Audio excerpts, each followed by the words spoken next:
नमस्कार दोस्तों, स्वागत है आप सभी का मेरे YouTube चैनल पर। मैं हूं आपका दोस्त राजेंद्र सरोड़िया। देखिए दोस्तों, मध्य प्रदेश पटवारी भर्ती परीक्षा 2022 हेतु मैंने सामान्य प्रबंधन जनरल मैनेजमेंट की क्लास स्टार्ट किया था। कल इसका हमने पहला लेक्चर देखे थे जिसमें हमने थ्योरी कवर किया था और आज दूसरा लेक्चर है दोस्तों इसका।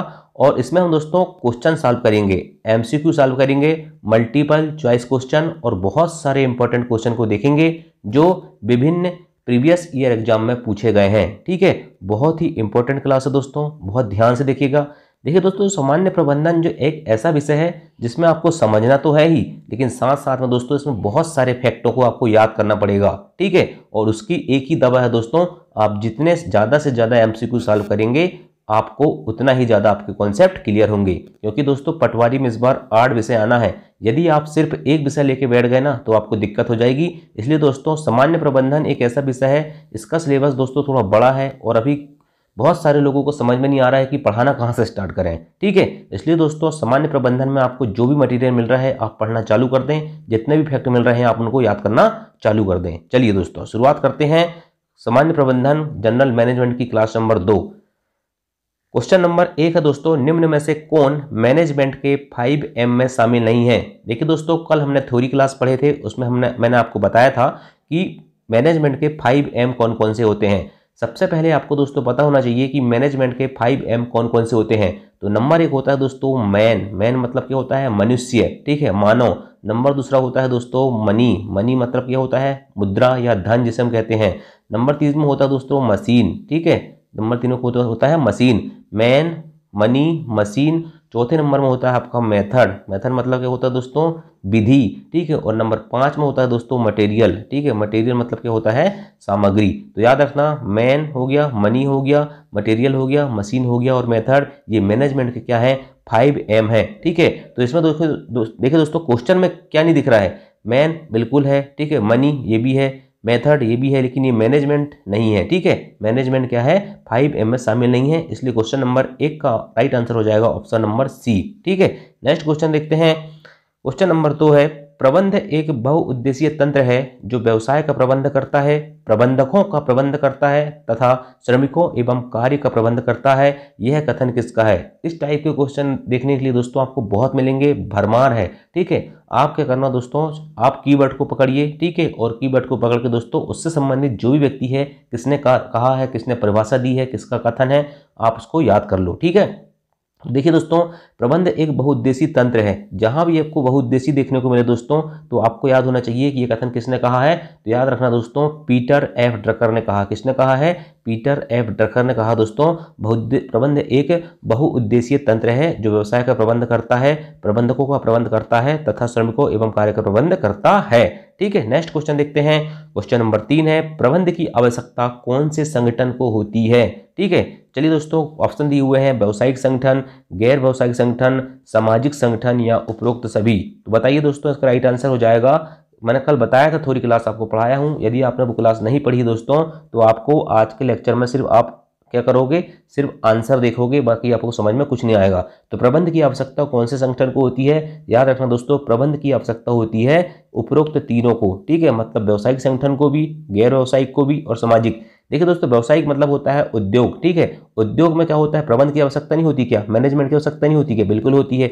गैर व्यावसायिक, यदि आप दोस्तों गैर व्यावसायिक काम कर रहे हो, मान के चलो कोई भी काम कर रहे हो घर के, ठीक है, तो क्या उसमें प्रबंध की आवश्यकता नहीं होती, मैनेजमेंट की जरूरत नहीं होती, बिल्कुल होती है। और सामाजिक कार्य भी करते हो तब भी क्या होती है, मैनेजमेंट की जरूरत होती है। ठीक है, बहुत इजी कॉन्सेप्ट होते हैं, एक बार आपने समझ लिए तो आपको बहुत अच्छे से समझ में जाता है। ठीक है, क्वेश्चन बनना फिर आसान हो जाते हैं। तो मैंने बताया कि जो मैनेजमेंट सब्जेक्ट है दोस्तों, ये समझने का भी है और याद करने का भी है। ठीक है, चलिए नेक्स्ट क्वेश्चन देखते हैं।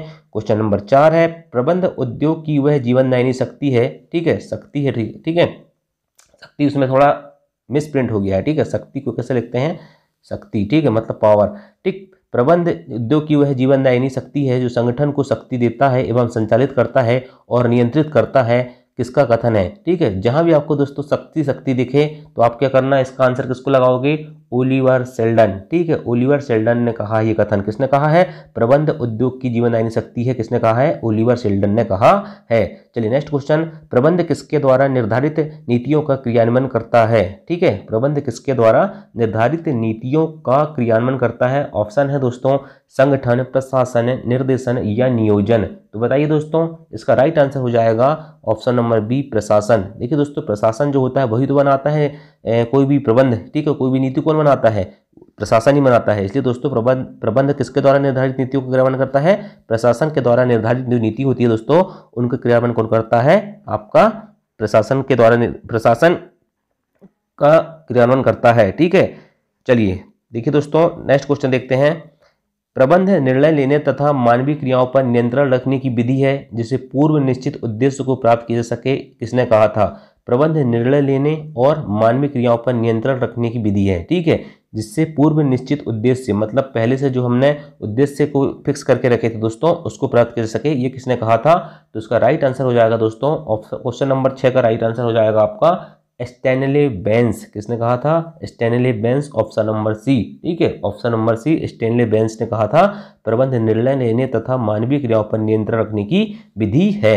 नेक्स्ट क्वेश्चन देखते हैं, व्यवसाय का मस्तिष्क कौन कहलाता है? ठीक है, ऑर्गन ऑफ, हम इसे कह सकते हैं ऑर्गन ऑफ, क्या कह सकते हैं, और बिजनेस। ठीक है, तो ऑर्गन ऑफ बिजनेस किसे कह सकते हैं दोस्तों? व्यवसाय का मस्तिष्क कौन कहलाता है?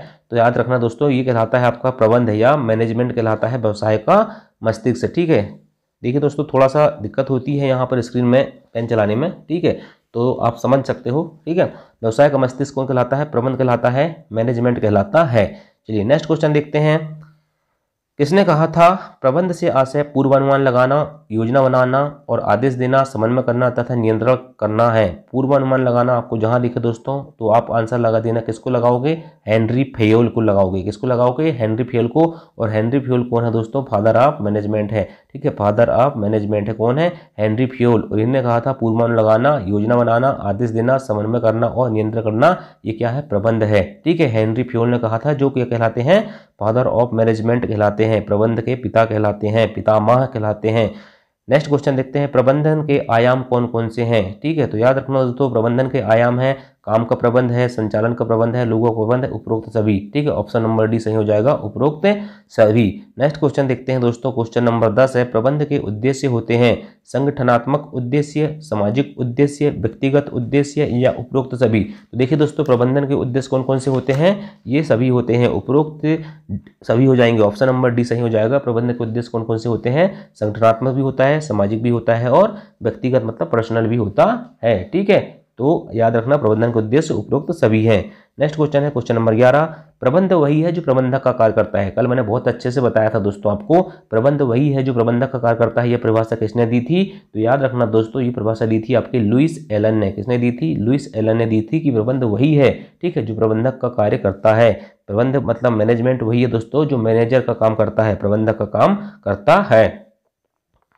न्यूनतम लागत पर अधिकतम उत्पादन प्रबंध के किस उद्देश्य के अंतर्गत आता है? ठीक है, तो याद रखना दोस्तों, न्यूनतम लागत पर अधिकतम उत्पादन ये संगठनात्मक उद्देश्य के अंतर्गत आता है। कौन से उद्देश्य के अंतर्गत आता है? संगठनात्मक उद्देश्य के अंतर्गत आता है, ऑप्शन नंबर ए सही हो जाएगा। क्वेश्चन नंबर 13 है, प्रतियोगिता का सामना किस उद्देश्य के अंतर्गत आता है? तो याद रखना, प्रतियोगिता का सामना दोस्तों संगठनात्मक उद्देश्य के अंतर्गत ही आता है। ठीक है, किसके अंतर्गत आता है प्रतियोगिता का सामना? मतलब कंपटीशन। ठीक, कंपटीशन का सामना किस उद्देश्य के अंतर्गत आता है? संगठनात्मक उद्देश्य। कोई संगठन होते हैं दोस्तों, वो आपस में क्या करते हैं? प्रतिस्पर्धा करते हैं, कॉम्पिटिशन करते हैं। ठीक है, चलिए नेक्स्ट क्वेश्चन देखते हैं। क्वेश्चन नंबर 14 है, प्रबंध व्यक्तियों का विकास है न कि वस्तुओं का निर्देशन। यह कथन किसका है? Most important, very very IMP question दोस्तों। ठीक है, प्रबंध व्यक्तियों का विकास है न कि वस्तुओं का निर्देशन है, यह कथन किसका है? तो याद रखना दोस्तों, यह कथन है आपके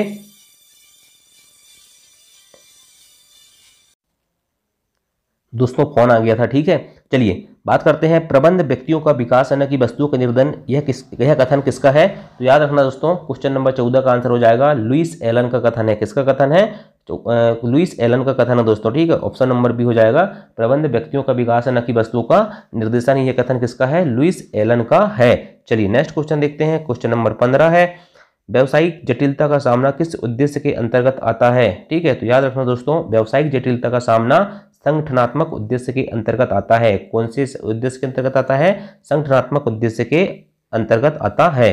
क्वेश्चन नंबर 16 है, प्रबंध किसी उद्यम की क्रियाओं का नियोजन एवं नियमन की प्रक्रिया है, यह परिभाषा किसने कही है? ठीक है, तो याद रखना दोस्तों किसने कही है? EF एल्वेज ने कही है कि प्रबंध किसी उद्यम की क्रियाओं का नियोजन और नियमन जहां दिखे ELF आप लगा देना। ठीक, नेक्स्ट क्वेश्चन देखते हैं दोस्तों। क्वेश्चन नंबर 17 है, व्यवसाय के अस्तित्व को कायम रखना प्रबंध के किस उद्देश्य के अंतर्गत आता है? तो याद रखना दोस्तों ये आता है संगठनात्मक उद्देश्य के अंतर्गत। कौन से उद्देश्य के अंतर्गत? संगठनात्मक उद्देश्य के अंतर्गत।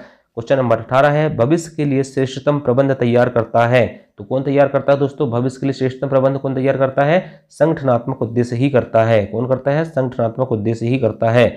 चलिए क्वेश्चन नंबर 19 है, किसी सामान्य उद्देश्य की पूर्ति के लिए किसी व्यक्ति समूह के प्रयत्नों का मार्गदर्शन, नेतृत्व तथा नियंत्रण ही प्रबंध कहलाता है, यह कथन किसका है? ठीक है, देखिए दोस्तों ये कथन वाले, परिभाषा वाले बहुत क्वेश्चन आएंगे। ठीक है, बहुत क्वेश्चन देखने के लिए मिलेंगे। आप क्या करना, कीवर्ड पकड़ो और उनको याद कर लो। ठीक, तो इसका राइट आंसर हो जाएगा दोस्तों विलियम एच न्यूमैन ने कहा था। किसने कहा था? विलियम एच न्यूमैन ने कहा था कि किसी सामान्य उद्देश्य की पूर्ति के लिए किसी व्यक्ति समूह के प्रयत्नों का मार्गदर्शन जहां दिख जाए दोस्तों तो आप सोचना विलियम एच न्यूमैन है।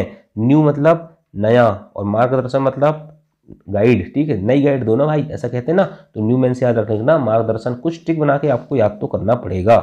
चलिए, और यदि आपको ऐसे ही याद हो जाता है दोस्तों तो फिर ये अच्छी बात है, आप वैसे याद कर लो। चलो क्वेश्चन नंबर 20 है, औपचारिक रूप से संगठित समूह में निहित लोगों से काम करवा लेने की कला को प्रबंध कहते हैं। Very IMP question. ठीक है, औपचारिक रूप से संगठित समूह में निहित लोगों से काम करवा लेने की कला को क्या कहते हैं? प्रबंध कहते हैं। यह कथन किसने कहा था? तो याद रखना दोस्तों ये कथा कुंटज तथा ओडेनेल ने। किसने कहा था? कुंटज तथा ओडेनेल से। ठीक है, तो दोस्तों ये थे जनरल मैनेजमेंट, सामान्य प्रबंधन से संबंधित बहुत ही इंपॉर्टेंट 20 प्रश्न है। ठीक है, मैं आपके लिए दोस्तों अगली क्लास में फिर से लेकर आऊंगा। बहुत ही महत्वपूर्ण 20 प्रश्न है। आप इसी तरह से दोस्तों उनको पढ़ते रहो, याद करते रहो और पटवारी में सिलेक्शन लेना ही है आपको। ठीक है, तो चलिए दोस्तों, थैंक यू। जय हिंद, जय भारत।